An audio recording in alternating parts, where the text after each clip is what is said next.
Bonjour et bienvenue dans ce bilan de mon voyage à Amsterdam en mai 2024, avec un petit peu de retard. Je suis allée à Amsterdam 4 jours à peu près sur le week-end du 8 mai, avec deux copines, c'était pour les 25 ans de l'une d'entre elles, c'était son cadeau d'anniversaire.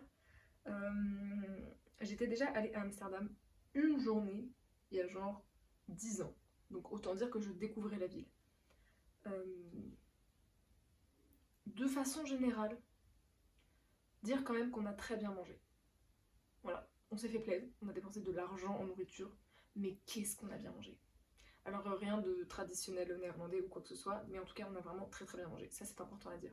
Ensuite, dire que j'ai adoré cette ville, que j'ai très envie de m'y installer, euh, parce que vraiment, alors j'ai pas ressenti la vibe de la ville, ça serait faux parce que de dire ça, parce que c'était le week-end du 8 mai, il y avait que des Français et c'était bondé de monde. Donc en vrai, je sais pas comment est réellement la ville, des vrais gens qui y vivent, parce que là il y a vraiment que des touristes et 80% de Français.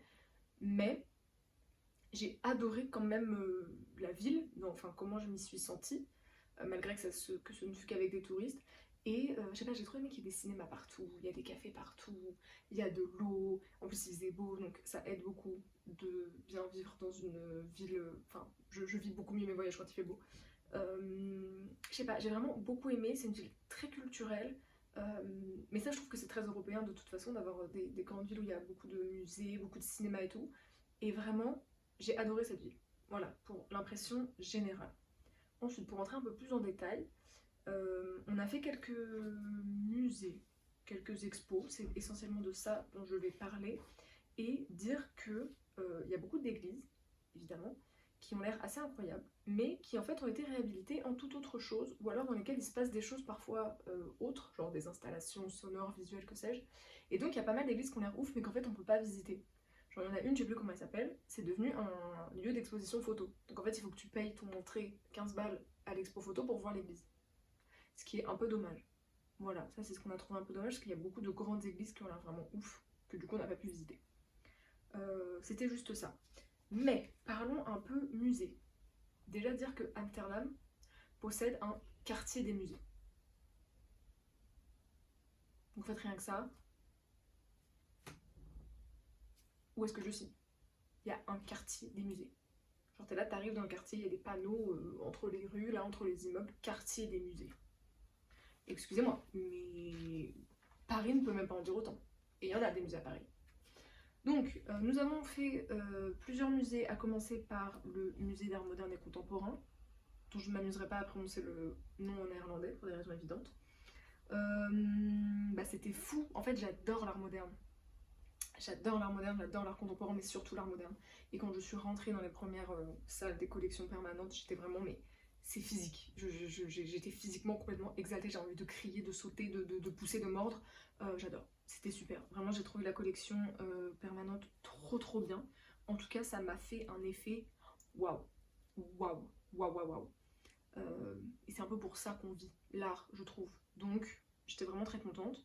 Il y avait deux expositions temporaires, en plus des collections permanentes. La première, c'était Anna Lupas, On This Side of the River Elbe.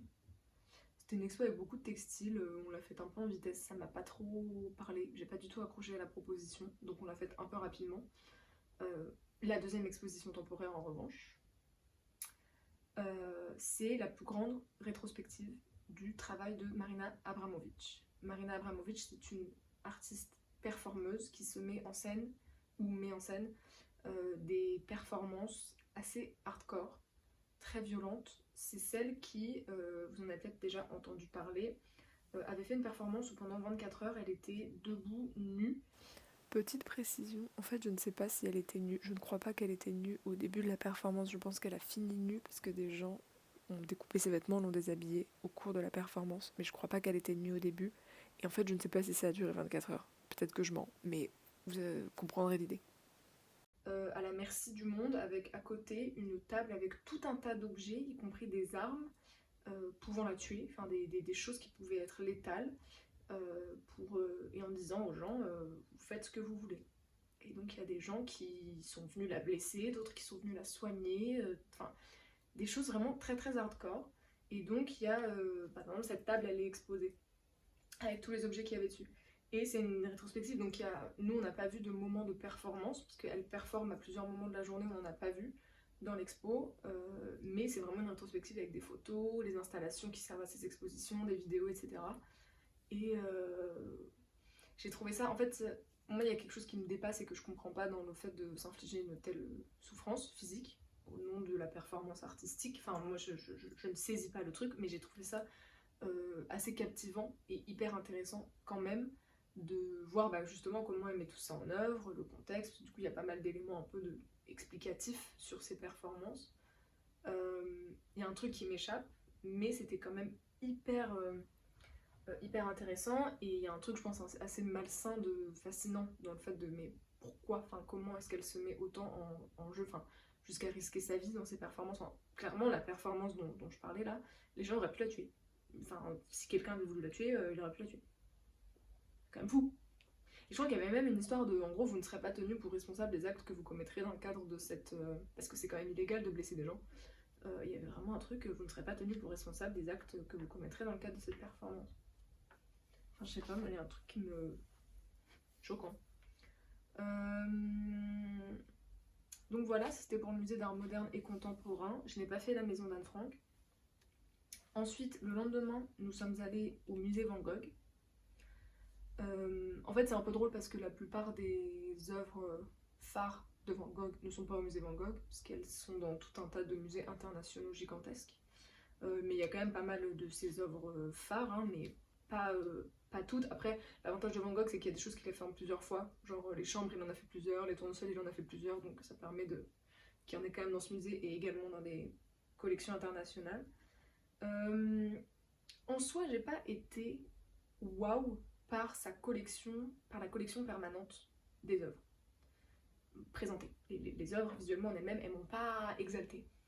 En revanche, j'ai été extrêmement touchée par la visite de ce musée et par la découverte de Van Gogh, que je connaissais en fait pas si bien, et par un peu qui il était en tant qu'artiste et qu'individu. Et en fait, dans tout le parcours de visite, moi je trouve qu'il y a une solitude tellement intense et forte qui ressort de tous, que ce soit les lettres, les petits cartels, les œuvres en elles-mêmes, tout ce qu'il reproduisait quand il était interné en psychiatrie, etc. Et j'ai trouvé ça assez poignant et ça m'a beaucoup touché, toute la solitude qui ressort de son travail. Et il y a un tableau qui est l'œuvre qu'il a peinte le matin du jour où il a mis fin à ses jours. Et je trouve ça assez fort et assez intense quand même comme installation, enfin le fait que cette œuvre existe et qu'elle soit là dans un musée et qu'on nous explique à quoi elle correspond et tout, j'ai trouvé ça vraiment intense, plus à l'endroit de l'expérience de visite et de la rencontre avec l'artiste, on s'entend, enfin avec son œuvre, mais pas en soi son œuvre plastique, mais son œuvre et comment il crée. Je sais pas si c'est très clair, mais bref. J'ai été vraiment touchée par ça. Et en fait, au musée Van Gogh, et là, moment de grâce, l'une des grandes révélations, je pense, de faire l'expérience de l'art de ma vie. Il y avait une exposition temporaire, Matthew Wong / Van Gogh, Painting as Last Resort. Donc Matthew Wong, qui est un artiste contemporain, enfin décédé aujourd'hui, mais un artiste beaucoup plus contemporain. Van Gogh, la peinture comme dernier recours. Et en fait, ça met en parallèle le travail de Matthew Wong avec les œuvres de Van Gogh et comment est-ce que leur rapport à l'art, c'était vraiment créé comme dernier recours pour sauver sa vie en fait. Parce que Matthew Wong, c'est un artiste qui a mis fin à ses jours assez jeune, genre 2 ans après avoir commencé à être reconnu en tant qu'artiste peintre de son vivant. Histoire tragique, mais voilà, homme malade, enfin psychiatriquement mal. Et du coup, donc il y a une mise en parallèle entre ces deux artistes, mais surtout le travail plastique, visuel, esthétique de Matthew Wong est absolument scotchant. J'ai été choquée de beauté. Vraiment, je me suis retrouvée, je suis rentrée dans la salle de l'exposition temporaire, j'étais genre, je te crois pas. Genre ça existe et ça c'est sous mes yeux. Et là je suis en train de vivre et de voir ça. Et encore une fois, il y avait un rapport très physique de... Genre ça te prend au trip quoi. Et j'ai trouvé ça tellement beau. Et tellement, je sais pas, et c'est pas, je sais pas si c'est ouf ou pas ouf ou que sais-je, mais en tout cas moi ça m'a vraiment procuré, genre, la définition de, quand on... Enfin, en histoire de l'art, à la fac, on nous disait beaucoup, c'est important de faire l'expérience de la peinture, voir des tableaux, des représentations de tableaux sur internet. Ça suffit pas, il faut vivre la peinture physiquement parce que tu vois la couleur, la taille, le machin, le truc. Là, c'est vraiment faire l'expérience de la peinture au must de ce que je puisse faire l'expérience de la peinture une fois dans ma vie, quoi.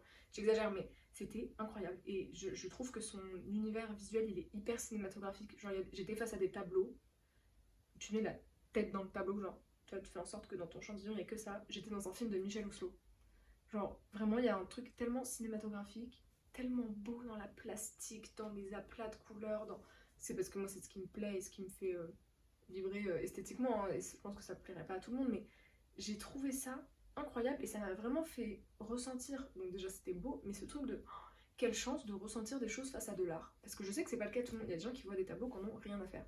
Et j'étais vraiment genre, waouh, vraiment, quelle chance de pouvoir ressentir des trucs face à des tableaux. Parce que moi je suis très spectacle vivant, donc souvent c'est le vivant qui me touche. Mais là c'est une peinture quoi, c'est un tableau. Et j'étais vraiment en mode, oh, c'est incroyable. C'est incroyable ce qui est en train de se passer. Ce que je suis en train de vivre, c'est vraiment waouh. Voilà, donc c'était mon grand moment de grâce de mon séjour à Amsterdam. Et puis c'est tout, on a surtout beaucoup déambulé et marché dans la ville.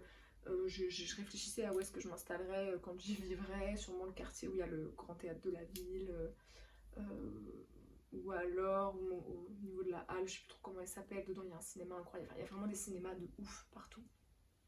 Et à chaque fois je regardais les programmations des cinémas, je me dis ah, je viendrai m'installer ici pour vendre du popcorn. Ou alors ah non, c'est ici que je viendrai m'installer pour vendre du popcorn. Il y a un cinéma pâté incroyable dans une espèce de vieux, il est en travaux de bâtiment, mais une espèce de vieux bâtiment un peu château, j'exagère, mais un bâtiment genre un peu gothique et tout de ouf. Tuschinski, je crois qu'il s'appelle, Tuschinski, quelque chose comme ça. C'est là que je vais aller vendre du popcorn. Et ensuite, dernier jour, moment de grâce, révélation professionnelle. En fait, c'est pas à Tuschinski que je vais aller vendre du popcorn, c'est à la Cinémathèque. Ils vendent pas de popcorn, je pense, mais la Cinémathèque. En fait, on dormait sur l'île au nord du centre d'Amsterdam, et c'est là-bas que se trouve la Cinémathèque. Donc tous les jours, on passait devant pour aller prendre notre petit ferry pour aller en centre.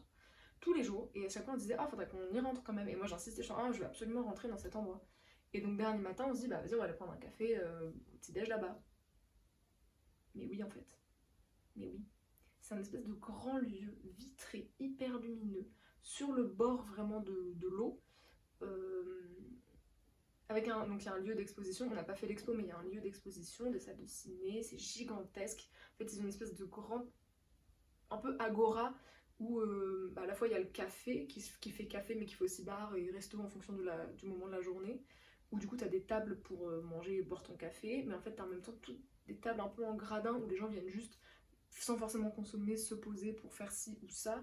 Puis tu vas avoir une expo, en fait c'est un lieu où tu peux passer la journée juste parce que tu lis, tu prends un café, tu vas avoir une expo, tu vas avoir un film, c'est là que je veux travailler. C'est là où je veux travailler. Voilà, c'est tout. Comment il s'appelle cette cinémathèque? C'est pas exactement une cinémathèque, ça s'appelle le Eye Film Museum. Bon, ouais, c'est une cinémathèque, mais ça s'appelle Eye Film Museum. Je veux. Et autre endroit absolument incroyable qu'on a vu, alors qu'on ne visite pas en détail, mais dont on peut un peu avoir un aperçu en montrant la tête, c'est le temple Eua, que je prononce sûrement très mal, qui est le plus grand temple bouddhiste d'Europe, qui est au milieu du quartier rouge. Et qui est absolument incroyable. Il fait vraiment irréel. Genre il est planté entre deux bâtiments qui n'ont rien à voir, et il a l'air tout à fait irréel. J'ai été subjuguée, scotchée, incroyable, magnifique. Voilà, mais c'est pas une visite qu'on fait en détail, c'est juste tu vois la grande façade qui est absolument magnifique, ensuite tu montes quelques marches, tu vois un peu l'entrée, il y a c'est une cérémonie je crois, de bain de Bouddha, peut-être que je dis des bêtises. Il y a cette chose là, il y a un petit shop évidemment où tu peux acheter un petit collier, une petite carte, un petit truc. Mais le bâtiment, enfin, c'est vraiment l'entrée des temples bouddhistes quoi, traditionnels, et les couleurs elles sont hyper vives, ça paraît complètement irréel. C'est très beau. Voilà pour Amsterdam.